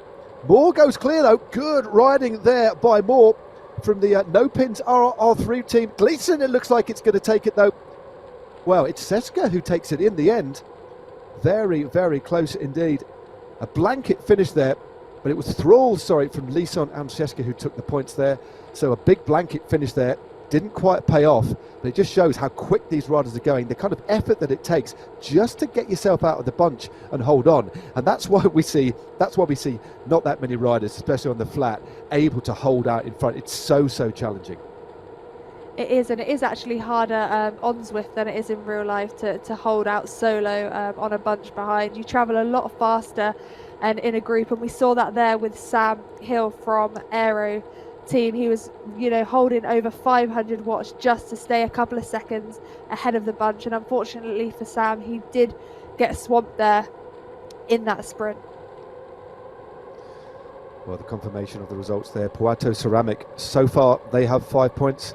It's the Evoque bike team in second with 3. Then Vitus Pro Cycling with 3, and then No Pins R3R with 1 point. And it was Vitus Pro Cycling's Frederick Scheske that took maximum points. But look at that, it's now just on the back. That's the thing. You need to really, really time your efforts, or kind of realise that if a rider puts an effort in that's that big, they're going to pay for it. And that's when you need teammates around you. And that's when you need as well, Danny, not just teammates, you need to have the physical attributes to be able to recover from these efforts. Because it basically, a course like this is like repeated intervals, isn't it? And then essentially riding at or near threshold, and then another interval. So demanding. It is, and you can see here from Frederick now that he really is suffering. He's hanging on almost to last wheel here after picking up those points in the sprint. So it really has to be part of your training to not just sprint when you're fresh, but sprint when you're tired and keep going. I know as a coach myself, I always set riders intervals where they'll sprint and then they'll go into a threshold effort straight after. And that's exactly what we've seen here, and what you have to be able to do in Zwift racing and in real life, be able to sprint and then keep going at a hard power. And that is really, really hard to do, but something that needs to be trained there. So I hope there for Frederick that he can hang in. Fortunately for him, it's still a flat section for the next couple of kilometers before we hit the most brutal part of this race, the second part of the race. We know it rises up around the corner before we hit Libby Hill, 23rd Street, and then the finish line climb. And it's a chance for the riders, if they haven't already, I'm sure they have, suss out how the climbs feel and where they think the best opportunity is to launch their power for the final sprint. Yep, it's all about tactics, all about course knowledge, and you'll have a bit of a meeting before the race as well to have your plan. But of course the best laid plans quite often go straight out the window when another team's plans flies in the face of it. You have to be able to adapt on the road, and that's why the teams are in full communication. Ollie Jones there, previous winner of the Zwift Academy, of course. Ollie Jones just moving around the outside there for the Canyon Esports team. Their lineup: Gary Muller, Steve Young, Alex West, Ollie Jones, and one of the finest and most consistent Zwift riders around from Belgium, Lionel Vougessin. He'll be there or thereabouts today. As we look at Ollie Jones there, looking pretty comfy in his pain cave. Well, it doesn't look like it's more like a bike shed, really, isn't it? But got that familiar headband on. And Ollie Jones, he always tends to ride, doesn't he, with a bit of he's got the fan there, as every riders do, but he looks like a tennis player from the 80s riding Zwift. Fascinating stuff. Good style marks there from Ollie Jones. He does, and actually it's a style that my husband likes to take on as well, with that like sweatband, headband. But yeah, it looks like he's in a garage or a bike shed. All those bikes, he's got a lot to choose from there for his Zwift racing. But again, he was actually on my list of riders to watch tonight, the New Zealand rider from Canyon Esports. He'll be up there, I'm absolutely sure of it. He certainly will. The rider that we're just focusing on at the moment, just moving up, that's Matt Brandt from Saris and the Pros Closet team, wearing number 121. And a good focus. You can just see some of the other teams riding around. The Aero team, it looks like almost like an Australian national colours kit. Team Draft in red with a big D. Dutch Racing as well. Watch out for the men in orange, essentially a national squad kit. Joost van der Bosch, Bertus Turksma, Freddie van der Plug, and Rick Ottomer. That forms the Dutch squad. And just a little reminder as we head towards the lower slopes of this first of 2 nasty climbs. This is the first descent of Libby Hill. Remember, 3, 2, 1 points on offer towards the team classification. But the winner of the first round, or the individual winner, should I say, was Anders Voldager. He took out round number 1 in front of Thomas Thrall, and then Ben Hill, should I say, blimey. The travelling has really done my brain not much the world of good. And Lionel Vougessin in 5th place. They're the riders who scored maximum points a couple of weeks ago now. Then of course we had the team time trial in between. But on the lower slopes of this particular climb, see riders using power-ups early on, maybe to save a bit of energy, because we're not actually on the climb proper here, Danny, but it's a very, very difficult approach, isn't it? It is, and also what it does is it gives the riders sliding room. And this is something we used to talk about in real life racing as well. If you can start the climb at the front of the pack, then if you are suffering, it gives you a chance to hang on and still be in the pack come the top. But you can see Ben Healy here, the Irish rider for Trinity Racing. Trinity have only got 3 riders in their team tonight, but Ben is one of the best climbers, and I think he will be one of the best climbers in the world, Matt. He was in the under 23 team, but he actually rode the professional elite world championships this year, and one that we are going to have to look out for in the future in real life and on Zwift. And you can see he knows exactly how to ride Zwift. He's going to take maximum points for Team Trinity over this first QOM, and I think he's going to be really looking for that win tonight to take maximum points for the Trinity team. Well, he's a classy bike rider. Only 20 years of age. It seems like he's been around for a long time. I remember meeting him in the Pinarello store, actually, in London, racing on Zwift when he was riding for the Wiggins team. It's still with essentially the same setup. They're now known as the Trinity Racing team. There you go, confirmation. Healy takes the points from Kershaw and Muff, the first ascent of Libby Hill. But yeah, he is the brand new Irish road senior Irish road race champion. He won that on the 3rd of December, so clearly is in very good form. And off the back of that, he won the under 23 individual time trial championships, which was faster than the elite men. So he is an exceptional talent, and dearly loves riding on Zwift and showing everybody a clean pair of heels. And did you see the way he measured his effort as well? Backed off just before the line, knew he had a gap to make sure he could get in the mix, because not a lot of opportunity to recover before we hit this second climb as well. As we look at the stats there of Frederick Muff from Sweden, 725 watts on the lower slopes of 23rd Street. Remember, only 300 meters long, and they are absolutely romping up this. Look at this, 13.6 watts a kilo for Mel. Mel takes maximum points. I hardly even have time then, Danny, to draw breath, and they were on the climb and over it. I normally take double the time to ride up, and I think I'm going quite well. Mel takes maximum points. That was super impressive. All those riders there in the top 10 coming over that brutal climb were having to put out over 10 watts per kilo. And if you haven't, have a try to hit those sort of power. Is really hard on Zwift. That was really impressive, and it did come thick and fast. And it was like we were discussing before, Matt. It really is relentless. We saw Ben Healy take maximum points over Libby Hill, and then already we've seen the 23rd Street points being taken. And now we're going to descend and come onto the finishing climb. So you really have to have good legs on a course like today. There really is nowhere to recover. Well, a lot of riders, we saw that effort by Ben Healy over the climb, and straight afterwards, it was only like a minute and a half later that Vidar Mel there rides for the Calais esports team. Very strong rider, and you can just see he's got that national champions jersey on as well. He is the esports, the Zwift champion of his country. Looking very good indeed, riding for that Calais team. A newly named team. In fact, it was last season that they renamed themselves and are completely focused on esports. And many of these teams here ride on the road as well, but a few completely focus on this discipline, which is wonderful to see. And it's so great that we've got this brand new series. Of course, this is round 3, the Premier Division of the brand new Zwift Racing League. It's going to take us all the way through to December. It's going to essentially lead in to the World Championships, the first esports World Championships hosted on Zwift. But they're really rapidly eating up this circuit. They're nearly a third of the way up the climb to the line, and nobody's attacked, but we know that the riders are going to really suffer here. And it could be that some riders are tasked with making the pace hard for the rest to really start to wear everybody out. You can see aero power-ups being used already. Feather power-ups, and that's what you really want up this climb. The feather power up reduces your weight by 9.5 kilos for 15 seconds, and it looks like Smart is leading the way here up this climb. Ben Healy just behind. We saw Ben take maximum points on that Libby Hill climb, one to look out for the future and for tonight on Zwift. Gavin Dempster here, 400 watts, over 400 watts, 7.3 watts per kilo and 175 beats per minute. So again, these riders are working really hard, and that's what I love about Zwift, about esports, that you can really see these riders. It looks like he's in a corridor of his house, Matt. I'm not sure about that paint cave.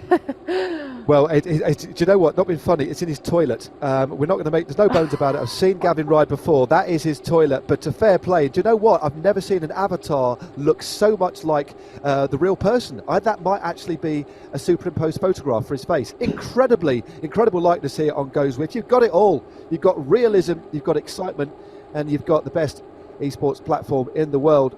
And it's nearly going to be one lap done and dusted. They have rocketed round this course. 20 minutes and 24 seconds. The clock is ticking. Still all together as Hug goes to the front. Mikey Mottram not too far away as well. Another class rider from the Vitus Pro Cycling team. Ben Healy never far from the head of affairs. But already this course, the pace they've raced it, the kind of aggressive nature and the accelerations on those steep climbs have already whittled this field down. We've still got around 30 or 40 riders, but a lot less, Danny, than we started with. And soon enough, we're going to be back to those sprints. It is a lot less than that, but actually we've seen quite a different race than we saw from the women. I'd say the women were probably more aggressive from an individual's point of view. We saw riders pipping off, smaller groups coming together. We saw a group of around 10 riders pretty much for the remainder of lap 2, with Kristen staying away for a long part of the race. But here we're seeing a bigger group. The group has whittled down from the start. But I do think we're going to see fireworks in the last part of this race for the men. We're going to see riders who don't think that they can make it to the finish line to pick up maximum points for their team really go for those smaller points for the 2 sprints and the 2 QOMs, which we've still got points on hold for the teams. They're really, really important. Every single point matters, especially with 8 rounds of racing. The riders could look back and think, oh, if only I'd gone for that sprint or that QOM. So the riders are going to have to get together now to really go for every single point that's on offer. Yeah, they certainly are. What is going to be the tactic of the team that lead? Canyon Esports are the team that lead after 2 rounds, and there arguably is their superstar rider, Lionel Vujasan. He's got a pet duck. He did tell me what the name of the duck was, but I've forgotten. I should get back in contact with him, and no doubt they'll get in contact with us on Twitter to put us right, or on Instagram. But Lionel Vujasan, a real character, and that's what this is all about. It's creating characters, creating teams. So we've got some real excitement, a lovely narrative, and I think it's really quite brave as well to have this team time trial format as well. I mean, there'll be scratch racing too, not in this particular series, but we'll have that. But I think it's a really, really brave, interesting format. And the team time trial, like no other discipline, Danny, although we're not looking at that tonight, it's all about the points race. The team time trial, it's all about trust, and it's arguably even more, well, it's a tough one to get right, but it's so crucial that you all understand each other, isn't it? Yeah, it really is. Former team time trial rider myself, and obviously coming from a team pursuit background on the track, which is basically a short team time trial, you really have to have the trust and communication throughout the team, and that really is key. You know, you're only as strong as your weakest rider, essentially, and it's all about keeping the team together and working as a unit. You might have one standout strong rider, but that almost doesn't matter when it comes to a team time trial. You have to ride together, you have to have trust in one another and ride as one unit. And it really is like almost poetry in motion watching a good team time trial. It's really smooth, the riders are really close together, and it'll be similar to how it's ridden on Zwift as well. The riders have to ride as a unit, no gaps can develop, and that is the fastest and slickest way to get around a team time trial. Some good tips there. I hope everybody was listening. I know a lot of the riders do listen to our commentary while they're riding, but I hope we're not detracting them from the job at hand as we look at Olof Astrom, another one of the team Swedish Zwifters. They've got a very, very good team indeed. They really are a strong squad, been around for a few years now, plying their trade on this platform. Samuel Brandland, Anders Frisk, Olof Astrom, as we can see there. Just, again, knocking out around 271 watts. That'll be well maintainable for him. He sat midway through the bunch, getting the benefit of that draft, and rounding out their team, Matthias Lundqvist and Christopher Safstrom. 5 very, very strong riders indeed. And it's almost like a bit of a standoff here, isn't it?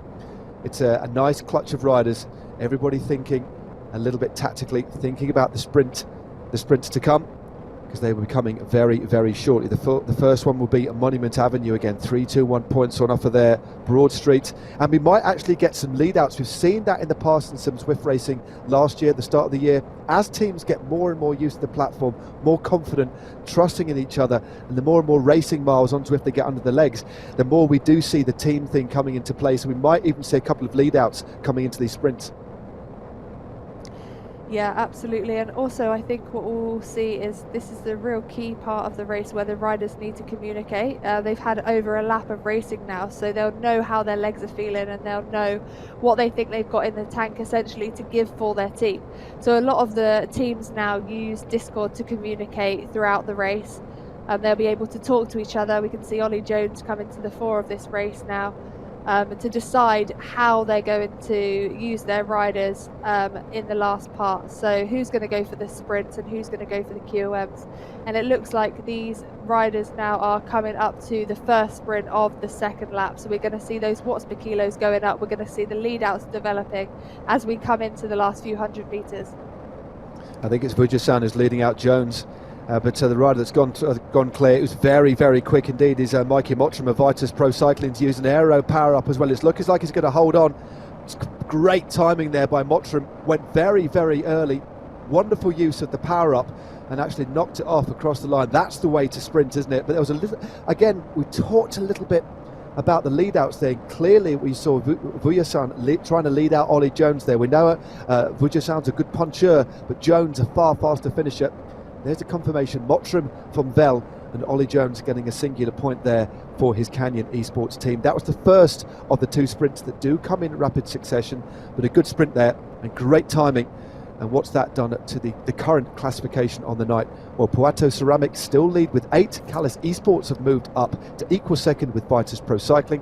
Then we've got Evoc with 3, alongside Trinity as well, the World Elite Zwifters with 2 points. So very, very tight, and a more of an even distribution, Danny, of points in the men's race than in the women's race. Yeah, it is super tight and really impressive riding there from Mikey Mottram. We can see him on the screen now. He took that sprint point, then he actually slid to the back of the peloton. He didn't quite make it to the back, and then he started moving up again. So really impressive riding there, and I think that just shows the experience of Mikey Mottram on Zwift. He knows exactly how to race and when to put that power down so he doesn't slip too far back and then have to use more power to kind of get back into the front of the pack to be able to follow any other attacks before this next sprint and still be in contention. This might be Vitus's tactics here, to use Mikey Mottram for these 2 sprints if he's got good legs, and then use other riders in the QOM points. But really, really tight for these teams, Matt, and it's really good to see how competitive Zwift is becoming. You know, we're having these teams purely as e-racing teams now, especially with the World Championships to aim for. It really is super prestigious, and something that I see is just going to go from strength to strength. Yeah, it is absolutely fantastic, and it's worth mentioning again that anybody can race these races if you're part of the Zwift community. This is the highest standard. This is the Premier Division. Again, racing over 8 weeks as we look at Will Budge in his pain cave. And we've got to, if you want to head over to Zwift Community Live, you can watch their races on a Tuesday. Every single Tuesday, Nathan Guerra will take you through the racing there. And they're essentially the Zwift races of the future. And we've had upwards of 4,000 riders doing the team time trials on Zwift Community. So to head over there, and the wonderful thing, or the interesting thing, I think, in terms of development, nurturing talent on Zwift, on the Zwift platform, is that some of the community teams, the best community teams, and the next round of the Zwift Racing League, the Premier Division, will actually move up, which is again very much like football or rugby. You know, there's like a league system here. We'll get used to who these teams are, and we will see some of the newer teams, the teams that are just in that kind of nascent period, coming up and giving them the opportunity, which we haven't really seen before. So it's a really new kind of structure, which is going to be wonderful to watch unfold over the next couple of years. Yeah, what a fantastic opportunity for the community riders to have that motivation, that goal for their training to get into that Premier League division. Yeah, again, a fantastic opportunity. Like Zwift gives the Zwift Academy as well for riders to be able to make it into the professional pro ranks of bike riding, and it's something that Zwift are doing really well, leading the way of giving that opportunity to people that might not otherwise get it in real life racing. Well, yes, indeed. We've got a bit of a breakaway, Bird and McGlinchey. So Chris McGlinchey, again, a rider who has won big on Zwift. He's ridden and rode and performed exceptionally well. Had a few big wins, has McGlinchey. The Irishman just catches up because it won't be long before we got to the next sprint coming up. Bird and McGlinchey, Ben Healy leading the bunch behind. Look at the power that's being laid down here. Great performance there, McGlinchey. Clipped off the front, floated just off the front there. It was joined by Bird, and they've opened up a bit of a lead here. It's only a tenuous lead at the moment. Only 8.7 k's to go now, but we know this is going to be the most intense part of the course. But a good performance then by McGlinchey, because Vitus Pro Cycling are racking up the points. There's confirmation. McGlinchey from Bird, from Ben Healy of Trinity Racing. So Ben Healy again, very, very consistent. And number 91 there, Bird, of course, plies his trade for the draft team, but they're backed right off. They know what's to come, don't they? And it's just mobbed by the bunch, and that is the net result of that win. Vitus Pro Cycling now lead the points out on the road with 9. Puerto Ceramic with are second with 8, and then Callis Esports in third with 6, followed 2 points behind by the Trinity Racing team. So very, very interesting but tight situation at the top. And we saw that the situation in the bunch there, looking at the stats from a lot of these riders, only riding at about 2.5 watts a kilo. And you can tell that they are waiting because they know there's going to be an onslaught, don't they, to the next part. The next coming up, Libby Hill and 23rd Street, and that horrible kick to the line. All the real racing is going to come back-ended, isn't it, in this race?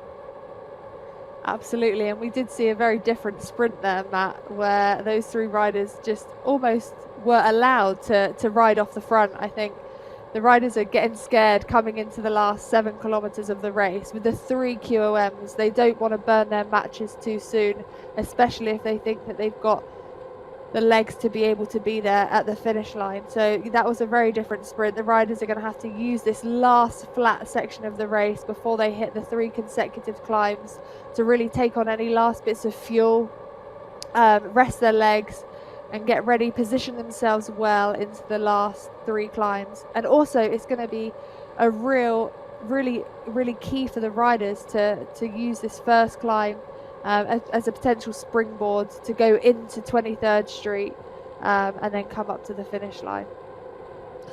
It certainly is. It's ticking. The clock is ticking. The meters are ticking by. 6.8 kilometres to go as we look at the peloton just rounding that corner there. Muller is the leader. Hana, you can just see a couple of riders in there. Well represented are Dutch Racing. Plenty from the draft team as well. Aero, got a couple of riders near the front in that white, gold and green kit. Another couple of teams look out for, of course, Canyon Esports. Plenty of riders in the mix for them as we look at Spencer Segerbrook of America. Again, a rider very, very solid indeed.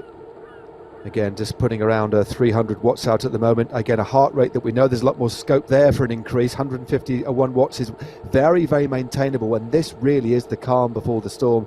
Riders rotating round, a few sitting towards the back and the centre of that group. And in terms of the drafting on Zwift, really, although you want to position yourself at or near the front, there's a slight kind of aerodynamic penalty for that. The easiest place to sit, as long as you get your timing right, is just towards the back of the group in the centre of the bunch, isn't it? That's where you get the biggest aerodynamic gain, or the biggest draft benefit, should I say.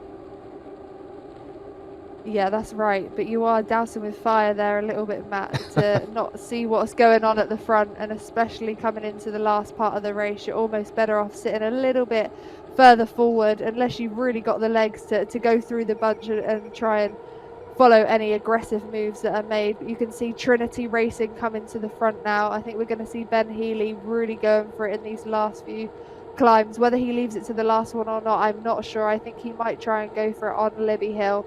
You can see him now coming up. He wants to hurt the legs of the other bike riders. He wants to get rid of the likes of Mikey Mottram, the riders that can sprint come the finish, and really use his climbing abilities to his advantage.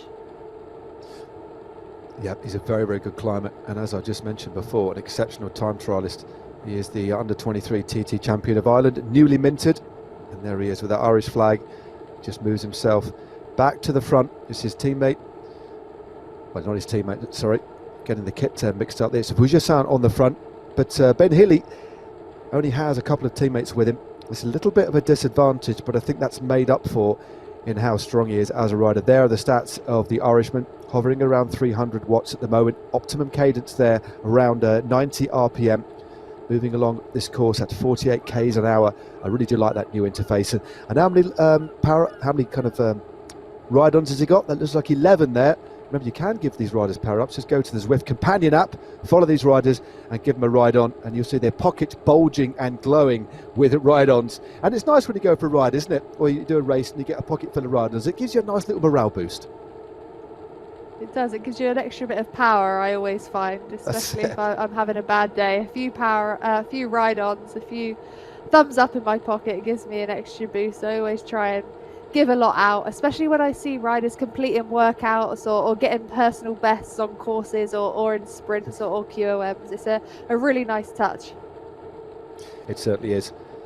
And if Eric Min is listening, imagine if there was you got a power up if you got X amount of ride-ons. Well, that's the discussion for the future. Let's not get controversial. Let's get back to the racing. 4.1 k's to go, and they are on the lower slopes of Libby Hill.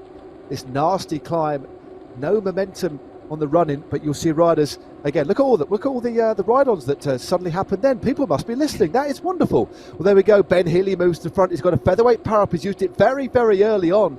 This is where the road really starts to kick up. The climb has already started, but it doesn't really start to bite until this corner here. They get onto the pave, and Ben Healy sticking out 8.8 watts a kilo. He went long last time. He got maximum points. He then eased off, but this time I wonder if he's trying to split the bunch. But look at all the featherweight power-ups that have been used behind. Again, the featherweight power-up, 9.5 kilograms lighter for 15 seconds, increases your power to weight ratio. It's been caught up by Moore now. Moore and Astram are going. Maybe Healy went a little bit early here. Moore now moves to the front and is looking very, very good for the Wes team. Looks like Moore took maximum points there over the top, the British rider. Healy second and Astram in second place. So interesting. That was really interesting. Ben Healy, I do think, went a touch early, but he's putting the power out now. He wants to sustain this effort over the top and into 23rd Street, the next QOM, the next chance to get points. He wants to hurt these legs of the riders behind. There are gaps developing. He doesn't want them to get back into contention. As we're looking at Harmer now, putting out the power on the front. This is the last chance for the riders to get that last respite as we go down the descent before we hit 23rd Street. That 10% cobbled climb, it's straight up. You can see the banner at the top, but it seems like forever when you're pedaling out there, usually out of the saddle, to try and get as much power down as possible on such a steep gradient. It's all about power to weight, lots of power, and hopefully the feather power up to get 9.5 kilos off your back. That is what you want. And here they are, they're on the cobbles. It's 300 meters of sheer hell, and you need sheer power to deal with it. And it's Mel, the Norwegian rider, absolutely stomping on the pedals. Looks like he's going to take maximum points. Again, they really did ride that climb super fast. Mel from Welling and Partridge. And again, look at the riders struggling in the wake of the flying Norwegian. Is he carrying on over the top? It looks like he is. The rider from Callas. He is the champion of Norway on Zwift.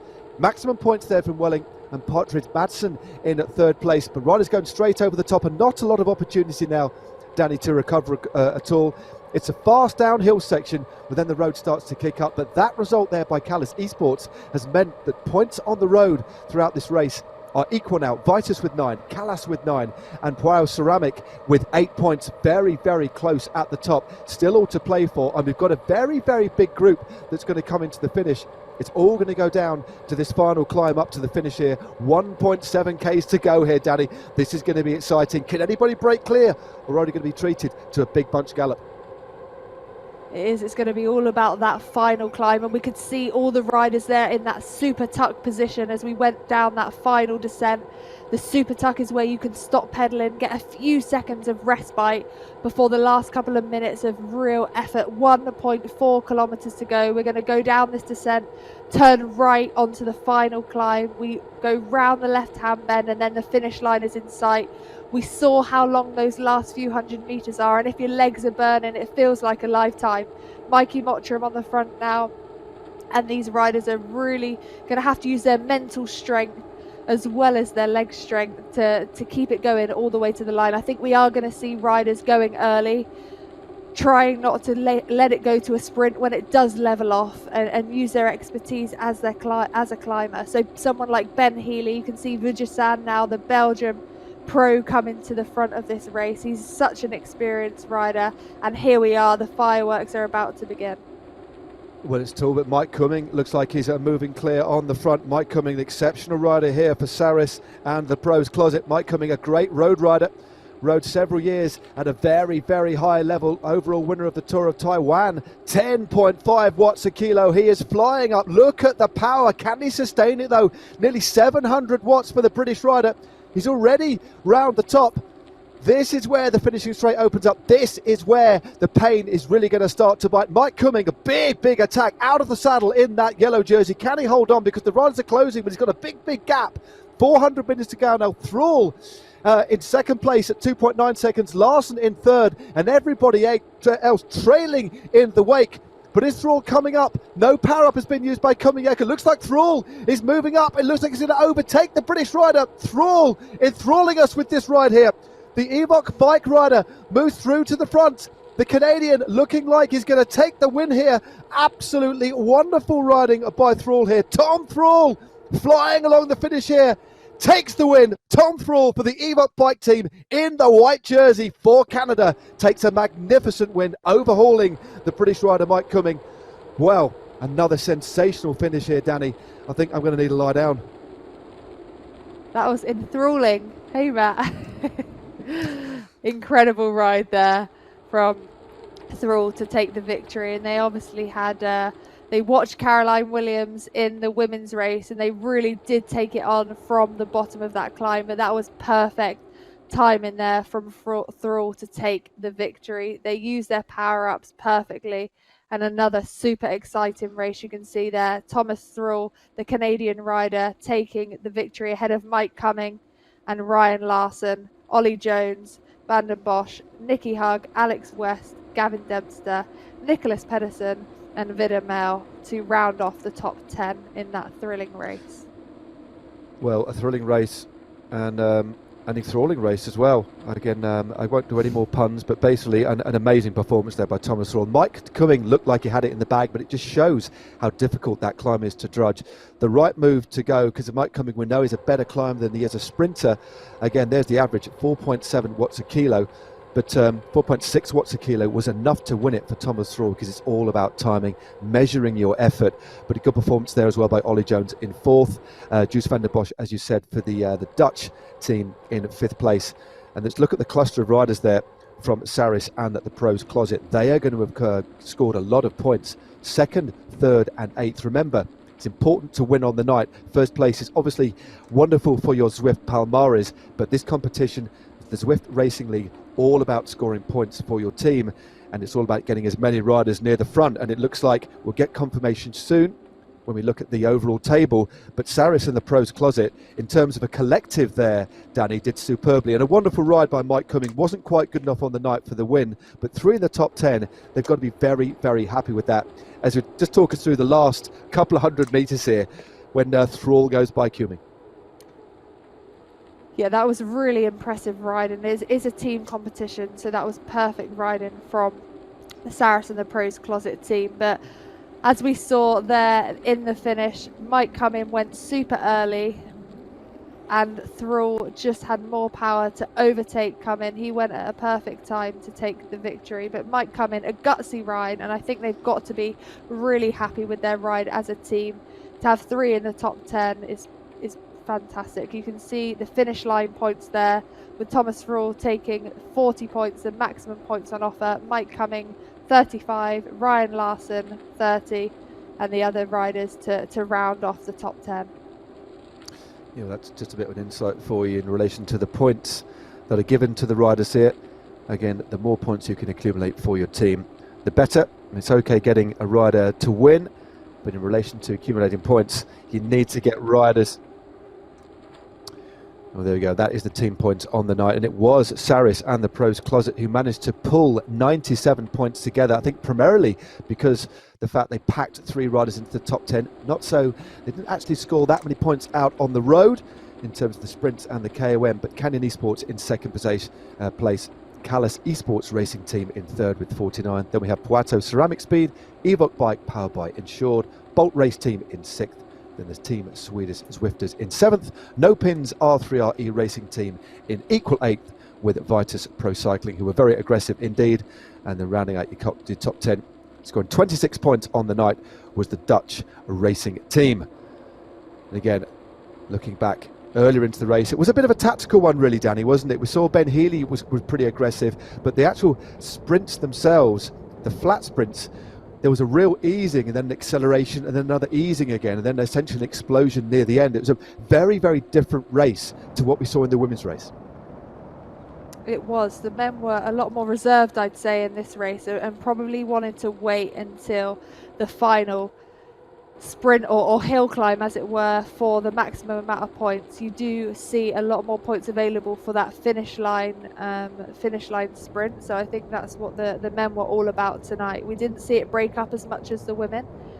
We saw some great sprinting, great QOM points for the men, but a bigger bunch did come into that final climb, and it was an enthralling, as we said, with Thrall taking the victory. But really impressive from Mike come in there, as he really did take it on from the bottom of that climb. You could see him there nearly holding on. It was only in the last 200 meters that Thomas Thrall overtook Cumming, and I'm glad Cumming did hold on for second place. Yeah, he certainly took his chances. The team rode very, very well. And again, he used the course to his advantage. We know he's a great, great climber. And I've got a bit of a fact about Mike Cumming. The only dead heat I've ever had in a road race was with Mike Cumming about 10 years ago. We were equal first because the photo finish couldn't separate us. There you go. A little bit of a war story there from me and Mike Cumming, but great to see him. Oh God, he's a lot younger than me, but great to see him really riding well here on Zwift. And that is the situation after round 3 of the Zwift Racing League. Fascinating, enthralling, enjoyable racing today. And well, Canyon Esports have been second twice and first once, but they lead with a total of 58. Second place after a superb performance tonight. Off the back of their win. They do like the points competition, don't they? Saris and the Pros Closet. Team Swedish Zwifters in third with 49. Evoque, powered by Indushed, were there equal fourth. The Bolt Racing Team. So Bolt Racing Team and Puato Ceramic Speed have 46. And then we have the Callis Esports Racing Team with 40. Draft are 8th with 37. Vitus Pro Cycling are there with 34 points. And 10th place are the Aero Team, rounding out the top 10 with 33 points. So still very, very close at the top. Lots to play for. We have another 5 races yet to come. But Danny, it's been, I mean, I do love that course. We always get wonderful, wonderful racing.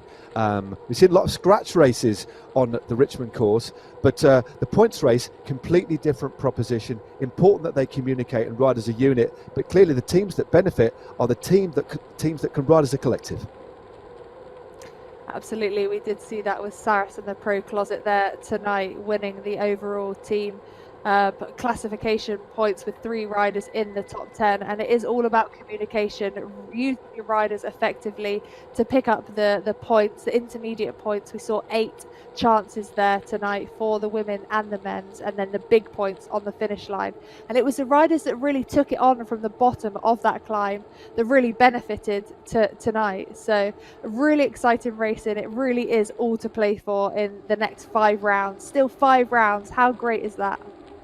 I know, we're not even halfway yet, and it was lovely to be parachuted in. Sorry if we were a little bit rusty today, but we definitely had fun. But we shall be back. But next up, to take us into round 4 of this Premier Division of the inaugural Zwift Racing League, next week it'll be Nathan Guerra and Dave Towell that take you through, because we've got a team time trial in Watopia on the Magnificent 8 course. So make sure you tune in next Monday at 1900 hours GMT. For both races, basically, the women's and men's teams time trial. And in the meantime, if you want to know a little bit more about everything to do with Zwift racing, turn on your internet on Friday and tune in to Was, the World of Zwift, hosted by OJ Borg. I think I might even end up on that show as well, but it's basically to talk about everything to do with Zwift racing, our brand new magazine show. That is a lot of fun. Also, Zwift Community Live, tune in tomorrow to see the best of community racing. And you could even tune in to the Zwift Academy Roadshow as well, hosted by Rebecca Charlton. There's too much content, Danny. I can't cope, but it's fantastic. It is. It's absolutely brilliant, especially in this crazy world that we're living in at the moment. I'm definitely going to tune in, Matt, and I can't wait for more racing. Well, thanks very much indeed. And thank you, everybody, for tuning in today. It's been a lot of fun. Hope you enjoyed it. But for now, from me and, of course, Danny, it is goodbye. Stay safe. And, of course, Danny, Ride on. thank you very much indeed.